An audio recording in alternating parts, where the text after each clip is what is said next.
I am the Tofu Golem. Please enjoy the video. In this video, I will explain how to insert a RAM stick. First, let's get ready. You'll want to gather a Phillips head screwdriver, which is usually all you need. Make absolutely sure your computer is completely powered off and unplugged from the wall. This is crucial for safety.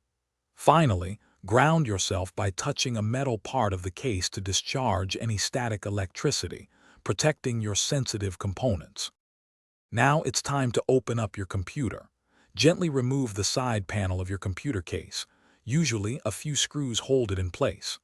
Once inside, locate the RAM slots on your motherboard. They are long, narrow slots, often found in pairs or sets of 4, usually positioned close to the CPU. Notice the small clips on either end of each slot. These hold the RAM in place. With the slots visible, let's insert the RAM. First, push the small retention clips on the ends of your chosen RAM slot outwards to open them. Next, carefully align the notch on your RAM stick with the raised key in the slot. This ensures it's oriented correctly.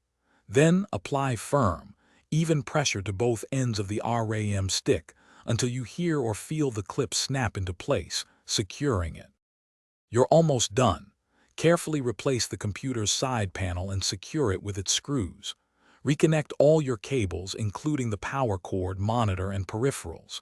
Now, power on your system. It might take a moment longer to boot up the first time as it recognizes the new memory.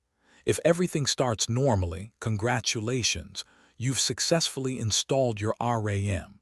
And speaking of great deals, don't forget to check the description for a link to the new Kindle Paperwhite, along with other fantastic offers. Thanks for watching. Consider subscribing if we helped you today.